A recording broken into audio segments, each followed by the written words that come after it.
I want to welcome everyone today and especially welcome Professor Ann Charity Hudley, who we're very excited to have as our last speaker of 2024 in our Activism in Progress series. Professor Charity Hudley is currently the Associate Dean of Educational Affairs at Stanford University, where she is also a professor of education and also a professor of African American Studies and Linguistics by association, I believe.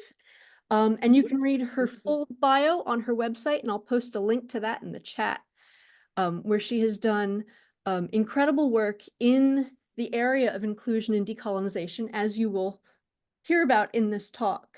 As we've said, this will be recorded, and the question and answer session at the end will not be recorded, but you are welcome to put your questions in the chat now or ask them at the end.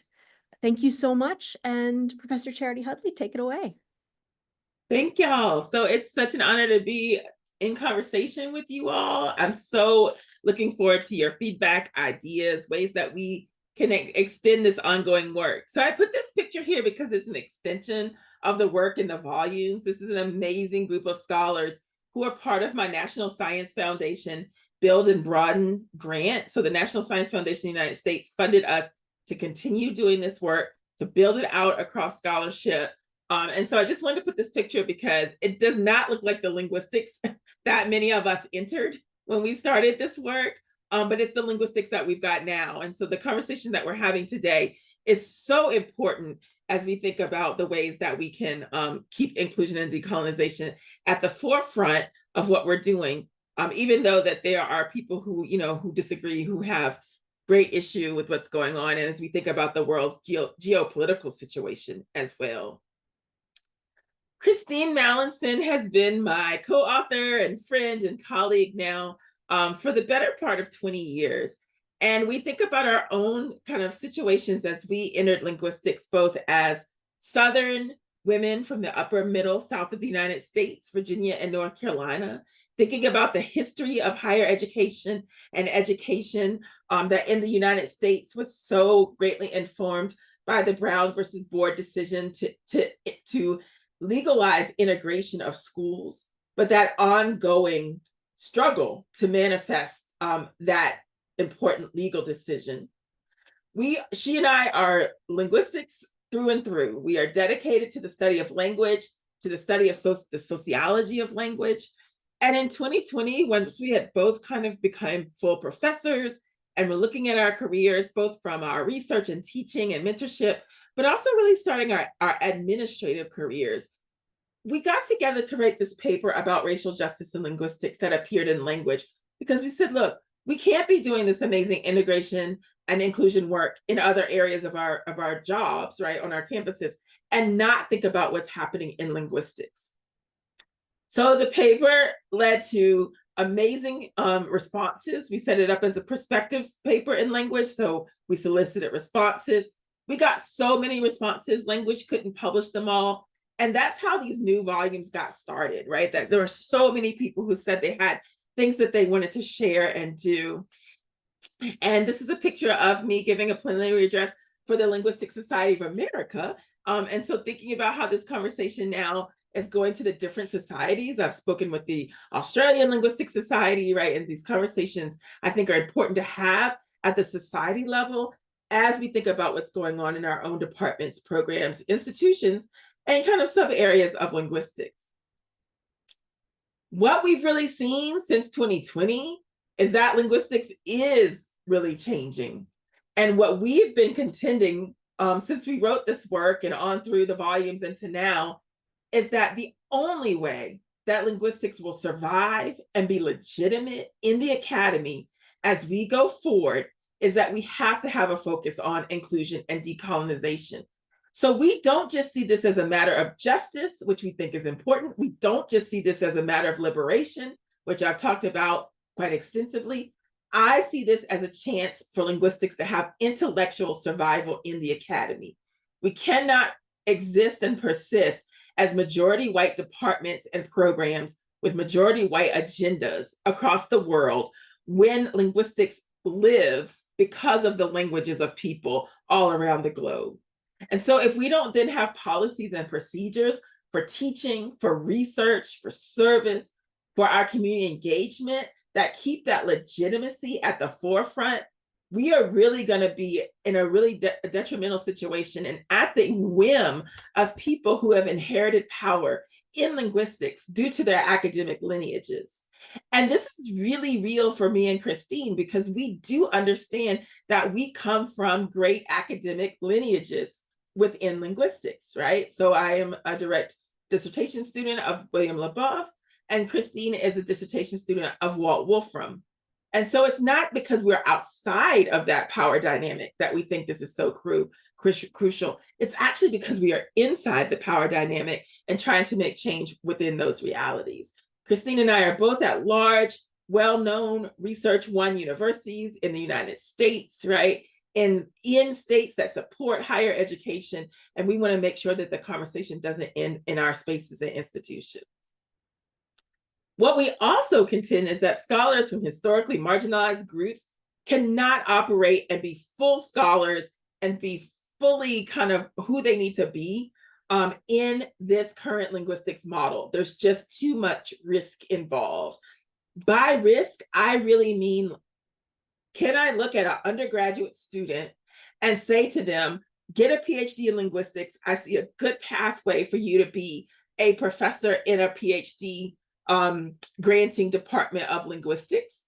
Right now, I have students who are engaged in that. I have students here at Stanford who are my students in linguistics who are getting PhD, but the level of risk for that for me right now is too uncomfortable. And I think it's going to take a collective effort if we're going to change this model so that we can look at more undergraduates who are Black and Brown, who are from the Global South, and help them think that there is work, this is worth doing, that this is worth something that their lives should be dedicated to. So we're seeing the change. We're going institution to institution, organization to organization. We're engaging with departments and programs to try to make these changes. Berkeley Linguistics here, right here in the Bay Area with me, has been working with me on the teaching, the pedagogy, the hiring, the admissions process. They even have students now who are reviewing graduate applications for those slots in PhDs in their PhD program to make it a more equitable process. You see here in front, the University of Chicago that I'll be traveling to this May has been working formatively with us as well to really think about how they align their department's statement on diversity and inclusion with great efforts across their campus, right? So that they won't be out of step with the priorities that you see there in Chicago, which is surrounded by Black communities and Black organizations. So their department will indeed be legitimate. You also see here the University of Oregon. The University of Oregon is using our Talking College book with their incoming Black freshman program. You'll see lots of activity as the Linguistic Society of America Summer Institute is at Oregon this summer. And really thinking about how this institutional alignment has really been propelling these universities who've been seeing this action on their campuses start to really think about what those changes could look like. And it's great for me personally and professionally to see all three of these departments now have Black faculty as part of their linguistics department and understand what changes that can make on that level. So we need to see that across groups and programs. Happy to talk about how that's happened in the Q&A. Other changes we've seen, lots of hiring. We see job ads that are out right now across departments. And so these are some of the other departments that I have visited and worked with and who are actively engaged kind of in this process. So I want to shout out Georgetown University, Rice University, and the University of UC San Diego, who just really have been thinking comprehensively across their students and faculty about what this change could look like. So across those conversations and across the volumes that are available, I know many of you have probably read some of it, and many of you have contributed and been in those conversations. We're trying to think about what does that next in-discipline model look like? And so this is a chart that's intentionally messy because the situation is messy. And this conversation has been ongoing just about what are our own individual roles and responsibilities within this kind of strive towards greater inclusion and decolonization. What are the forces that are pushing back on us? How have we kind of had conversations about where people kind of see themselves in this process. And so I'm going to kind of go around the chart in my messy little way that I like to do, just see where you all are, right? So I contend that this is, Christine and I are here in this little nexus between these different groups. A lot of the movement that we've seen comes from graduate students, newer professors, super progressive scholars. There's Mary Bucholtz, right, who's constantly asking, who are our allies, right, in this challenge? How do we kind of think about this? The group that keeps me up at night when I think about this struggle across my career, I've been a faculty member now for 20 years. I've only done linguistics my whole life, so you can add another 10 on the front of that. Haunts me as the people who leave linguistics or who are forced out or who are weeded out of graduate programs or those who aren't given faculty positions. And that leaves the rest of us really keyed up to this mitigation of risk. We're seeing a greater growth now of people being in this conversation who aren't in faculty positions. And I think that is absolutely wonderful. That's people in nonprofits, in education, P12, and other kind of community-based educational organizations. We're seeing people altering then that route to non-faculty positions as part of this. And this year's Linguistics Society of America annual meeting will have a greater gathering of those scholars in particular. Some of the forces that then kind of push back against our newer professors, our graduate students, I would say are the power elite, faculty who are able to monetize their careers, who make political decisions across their constituencies. So not just in linguistics, but thinking about their standing in higher ed overall, whether they be administrators or people who are kind of players within disciplines, across disciplines, but also on their campuses. And they have reason to defend their elite status or their top of the heap power dynamic. Now, I'm saying that from Stanford University, one of the highest resource, most powerful universities in the world, and thinking about how that reality of maintaining both the sense of academic reputation relating to donors and the political climate, particularly for public universities, right? As people are making those decisions, we have to have more conversations about how that impacts linguistics on our particular campuses, but across our organizations and groups as a whole.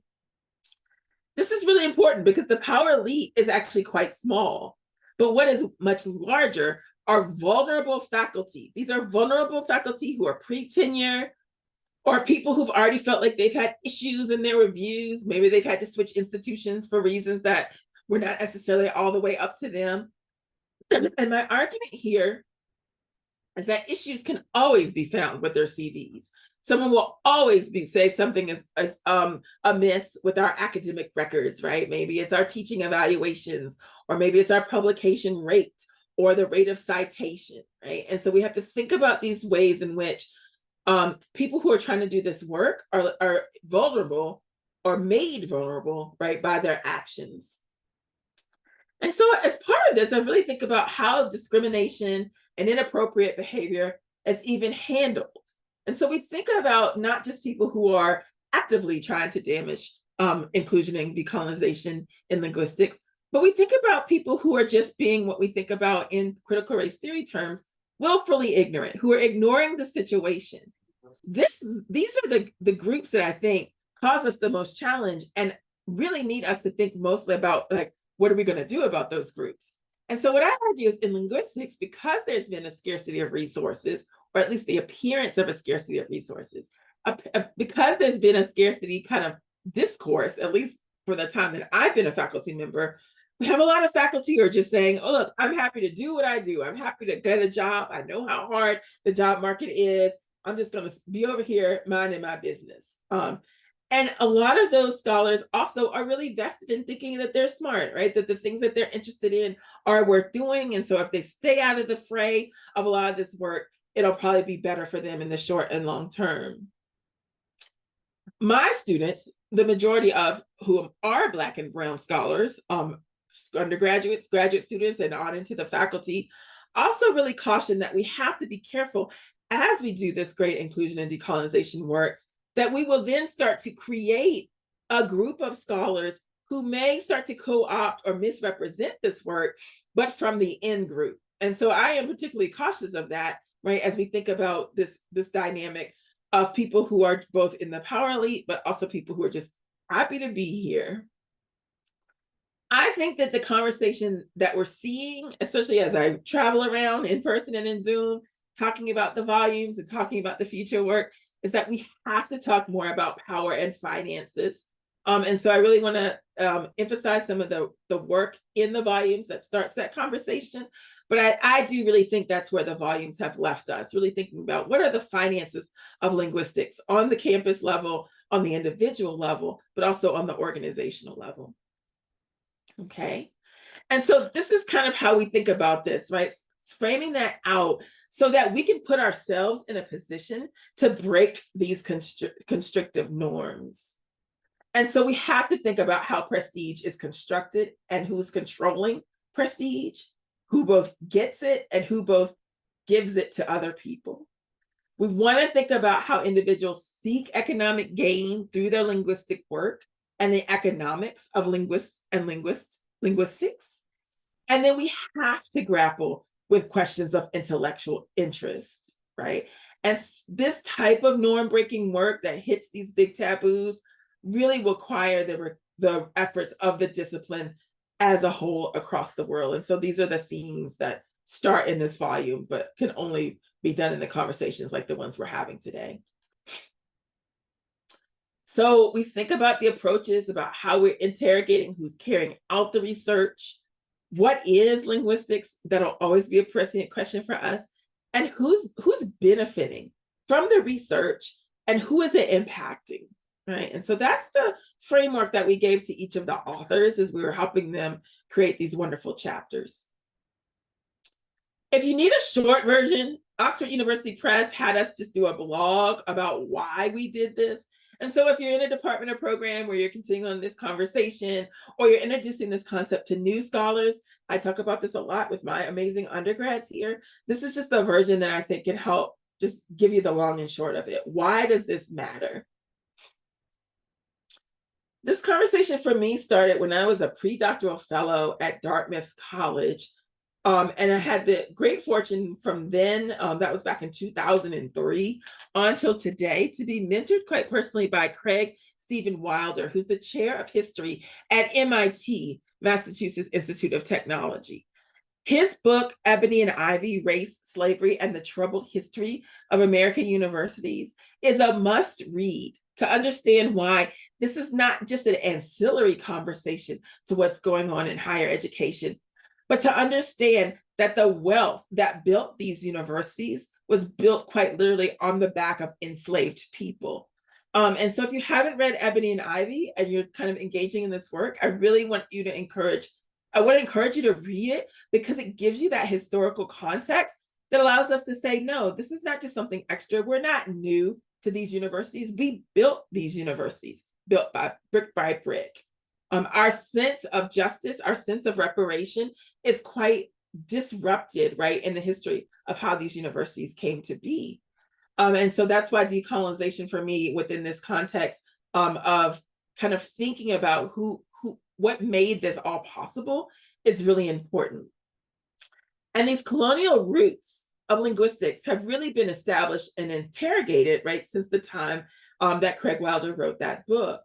We're seeing these calls for decolonization and understanding that context have been happening also in neighboring disciplines. And so that's really been important for us to kind of be in conversation and work in solidarity with scholars in education, in anthropology, right, and in other related areas. So that's another kind of way that we can extend the work in linguistics, is to really make our group and our community larger through those broader conversations. So now we have to think about ways that we can really expand actively the way we do research with communities rather than on communities. So I feel like if there's one takeaway from all of this work and even our time together today, is that we have to work in teams of partnership. We will only be able to humanize linguistics and humanize our work if we establish methodologies that require us to be designing the research, conducting research, sharing back our work with communities in ways that the communities are co-authors and co-creators of the work. And I think this is still one of the biggest challenges for linguists who really see themselves helping or contributing to communities. And I'll just say, okay, well, who are the people from the community on your team? And a lot of times people are still trying to figure out how that's supposed to look, right? And so what I'm saying is that this has to be a new methodology. Otherwise, our work will not be of interest, accessible, or most pertinent to communities if we're not doing that collaboration. And so in the volume, you see different people and amazing scholars kind of thinking about the ways that from their different lived experiences, they want to work towards this decolonized work. Another part of the work of these volumes was to think about how we can decolonize the scholarly process as part of it. So it's really important for me to make the volumes open access. That was a collaborative effort across universities who contributed funding to make sure that they were fully open. But we also had a collaborative and supporting writing and editorial process. So we did workshops to encourage people to submit to the volumes. We then met with scholars to really work with them. So moving away from just, oh, I'll just send this paper in and see if it gets accepted or get feedback. We met with scholars, we helped them develop the work. We put scholars in conversation with each other so they could support each other during the writing process. And we really worked formatively with Oxford University Press to ensure that the whole process of getting the word out, helping promote different scholars' work was aligned with our inclusive and decolonizing principles as much as possible. So the decolonizing volume has 3 parts for us. It's really thinking about decolonizing linguistics and the academy. Then we delve more into decolonizing methods. And our methods for us is helping us think about that synergy between teaching, research, and our community and engagement praxis. And then part 3 really focuses on that centering of community activism and humanizing that practice of linguistics. So this is just an overview of the papers. If y'all haven't had a chance to see it, we really tried to represent people from different lived experiences, different types of institutions, different approaches to thinking about their study of language. It's just made us a stronger community and a better scholar for doing that. So I'm just giving the titles here so you can just take a look of that breadth.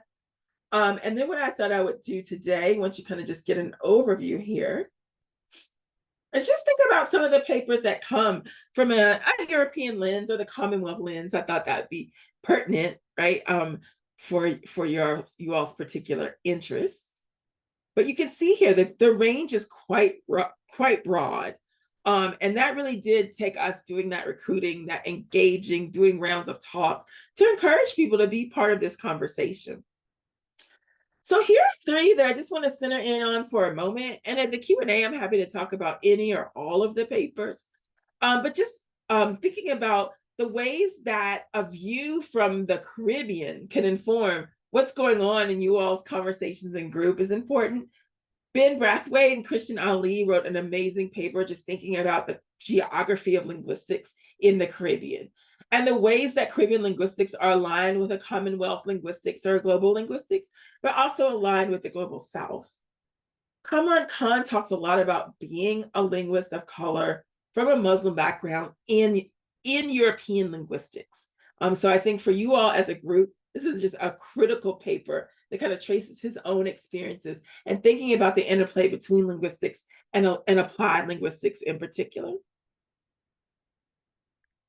And then our awesome group here, Hannah Gibson, Kyle Jaros, Savi, and Christina, really focus on this idea of how can we decolonize syntax and think about that from a research, teaching, and published paradigm as we have throughout the volume. So the colonial geography of linguistics really kind of thinks about the ways of that those scholars who shape what linguistics is have this patriarchal outlook, which tends to overlook richer traditions of language and linguistic studies from outside of current centers of power. So they trace how this looks for them from a Caribbean lens.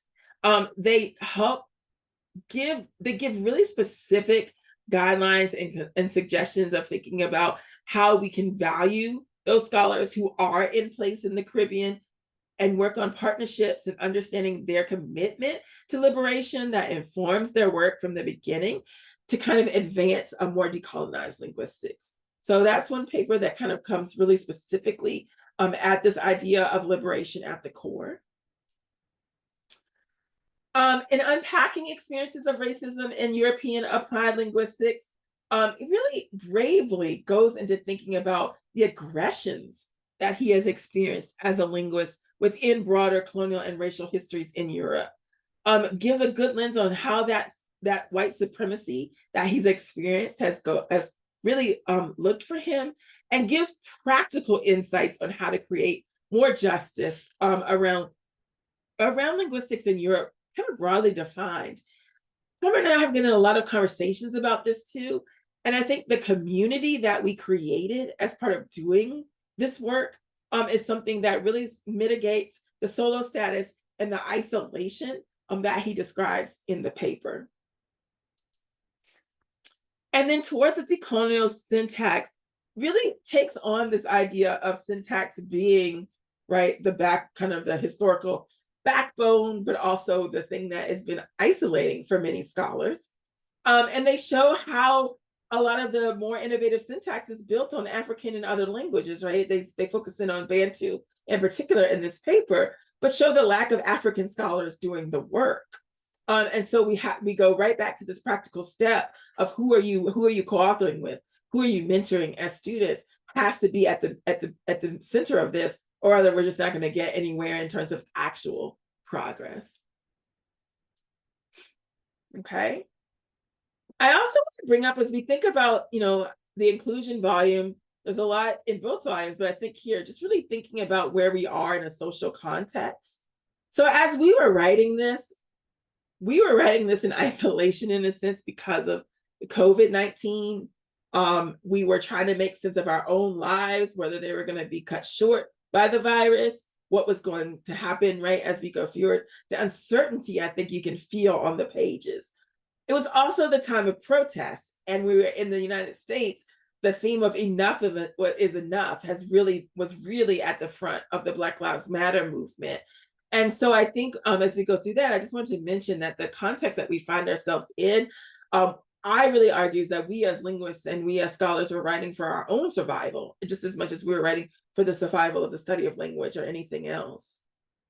And so as we think about that, we think about inclusion as a structural goal. It's inclusion as something, accessibility, especially for those who identify as disabled or differently able. We see inclusion as multi-levels and multi-scalars. So there's big things that need to happen on that structural, but there's the small things that we have to decide to do. But we also really felt in that moment of action and being fed up and being isolated, that inclusion is also the doing. It's the feeling, it's the being, it's who are we communicating with, right? How are we really thinking about purposefully eliminating exclusion in the work that we were doing? So making the volumes accessible, having sign language translators as we did the work, right? So thinking about the ways that we ourselves kind of default into everyday practices that for some are exclusionary, even if we ourselves are in other different marginalized groups. That doing is really important for us. And you see that reflected in the inclusion volume, in the introduction and the conclusion that we wrote with the late John Henner, who just really talks about, even for groups who are into inclusion, if you're not thinking about different types of inclusion, we're exclusionary, not even meaning to be. All right. And so this is really, I think, again, practicing inclusion, practicing decolonization. Some of these I've already talked about, but some that I want to emphasize here are we engage with contributors and editors. Some scholars in the volumes had never really published or written positionality statements that really talked about their own relationship to the work, why they got involved in the work. We also worked with people in thinking about inclusion and decolonization in their citation practices. So moving away from maybe the citation practices that they would have been socialized into as linguists, and saying, no, we need to cite more broadly. Are we citing people from different backgrounds and different lived experiences and across disciplines? really seeking wide feedback then from those scholarly communities, some of which are much more advanced in their inclusion and decolonizing practices than linguists, others who we are helping to bring along, right? And prioritizing our own humanity as we were doing this work during pandemics. So giving people grace in the publication timeline, having the volumes kind of take the time to be what they needed to be, and moving away from in the United States, like the expectations of everything has to be done on this tight, short timeline or it's not as of value. This is Conrad again, right? Saying the best thing about this project was the ways that we created communities and space for us. And we, even in a time of isolation, got to meet new people and be engaging in new ideas and feeling that the world was not as small or as lonely. And so in inclusion volume, we take this on directly. We talk about intersectional inclusion in linguistics.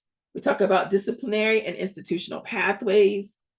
We talk about how teaching is so important to this work, right? Even if the pedagogy of linguistics has kind of been devalued or not seen as a scholarly forefront in the past. And then we emphasize collaborations, community partnerships, and other forms of engagement. So just give you a range so you can see the range of scholars and topics that kind of take on these issues. And then again, I'll focus in on a few papers. I think what's so great here, you've got scholars from different types of institutions, historically Black colleges and universities. We have authors from high schools, right? So not just higher education. We've got scholars from community colleges. We've got people thinking about online teaching, equity across different lived groups. And just for me alone, just learning about the ways that people are making sense of inclusion, it's just been so amazing and informative. So I'll focus in on 3 papers again, and then I'm going to give you all time to kind of ask questions, see what we want to do. One of my most papers that I think stirs the pot, but it's so important in this text, is building the big tent. And Rickard Dockham, Caitlin Green talk about how we have to dismantle the myth of the lone genius in linguistics. So I'm going to show you a slide or two about what we mean there. I think that paper is really important for organizations. And as we think about who are the leaders of our linguistic societies and groups, to really think about the ways that we can do that more collectively and collaboratively, rather than focus on these lone geniuses. We have a great paper on towards greater inclusion and practice among practitioners, the case for an experience-based linguistics in India. And Reno and Mohammed really go and think about the ways that linguistics has been going on in India, right? We think about scholars from, thousands of years, but the ways that those conversations look really different than those in the United States and in Europe. And then an action-based roadmap for equity, diversity, and inclusion in teaching linguistics is a great summary of how University of Toronto's whole department decided to, again, align with conversations of inclusion that were happening on their campus to make sure that they reflected those values within the Department of Linguistics. And that's been a wonderful conversation to be in with them for several years. So here's the big tent theme. I think this one is super important. So I put some key points up here. We have such potential for great impacts on society, but the history of gatekeeping, divisiveness, inclusionary socialization with linguistics, right? So this idea of what is linguistics and what isn't linguistics, what should be in a department and what can't, has really allowed us to create a culture where we have the semblance, not the reality, but the semblance of the advances of linguistics happening by a series of leaps of lone, often white male geniuses, and that emphasizes prestige and pedigree, right? So what universities you teach at, who's citing you, are you in one of these core fields, right? We still use that language in our teaching and our practices. And it really sets up this false binary about how progress and research and an impact is made. So we're seeing this work kind of being valued by some scholars. And some of these lone geniuses, right, have created these cultures around them. Those lone genius cultures then also create departments that do that as well. And so this is a amazing paper, a snapshot of academic job placements in linguistics in the US and Canada, that shows that there's basically in the United States and Canada 15 departments that basically people go to and are hired from. And so we can't interrogate what's going on in terms of this lone genius or this elite hierarchy without thinking about the practices here. So I think at this point, I've engaged with most of these departments on this conversation. So it's great to kind of think about how this looks both in Europe and within you all society. I'd love to see a paper like this to think about where these nexuses of power, both individuals and then organizations, come out. And so engaging and thinking about now the responsibility of these departments, right? I'm in one of these departments. How do I engage with other departments and programs in linguistics to make sure that this hierarchy gets dismantled is the next aspect of this work. So some of that will be engaging with groups in other countries and who have other kind of power dynamic experiences. And so you see that in Renu and Mohammed's work here. They really think about the ways that we can strengthen undergraduate programs, especially not in necessarily the global north, and ways that we're doing that in the global south. Thinking about our relationship to master's programs and the ways that that popularizes the discipline in a very different way than just focusing on PhD students. And thinking about collaborations that go across institutions and even across nations. Nathan, Lex, and Bucholtz do that as well, and they describe their 3-year pedagogical initiative to think about the ways that they can redo their classes. They delve deep in their department, working across instructors, thinking about concrete ways that people can revise their syllabus, their materials, their teaching practices, but they also really strongly talk about the different collaborations across institutions and disciplinary areas that gave them the information to do that work when they didn't necessarily see that happening within linguistics as a discipline. So again, you're seeing that cross-institutional, but also cross-disciplinary collaboration that gives them a very specific action roadmap. So I think this paper is really important if you're looking for a way to see how this work has been done. They lay that out clearly, and they made this into quite a big, larger project that responded to the University of Toronto's call for decolonization and inclusion across their departments and programs. Okay, so we're focused on actions for change. Each of the papers has an action plan. That was something that we really valued, from serious concrete steps that the authors had taken, that they're engaged in, that you can also then replicate or add on to. We have to recognize our own positionalities and biases. And this is an ongoing process for everyone, myself included. We've got to refuse to remain silent in the face of inequity. We have to hold people accountable and amplify the work of junior scholars and scholars who are trying to do this work who may not have the same platforms. And that's where organizations can really come in and do some of that platform work. This work for me would not have been the same without really the dedicated support of the Linguistic Society of America, sharing the work, platforming it, allowing us to publish with and through them. Having these conversations like the one we're about to have, where we affirm people's experiences and identities and value their perspectives. We've got to think more about that fiscal and political kind of situation. How do we offer more financial support for this work? I think that really is through collaboration, mentorship, advocacy, and these virtual options like we're doing today. I have a beautiful letter that has been written to me from different African scholars, just really thanking us for the virtual aspects of this work, so that people who don't necessarily have the same logistics or funding to be able to travel to our conferences can still be part of it. How are we going to develop new courses, materials that go across areas and disciplines? One that I'm heavily engaged in, my next round of talks will really be talking about our journal and publication scene, the ways that we kind of rely on volunteer labor, but also the ways that people profit from being on editorial boards and running organizations and funding agencies.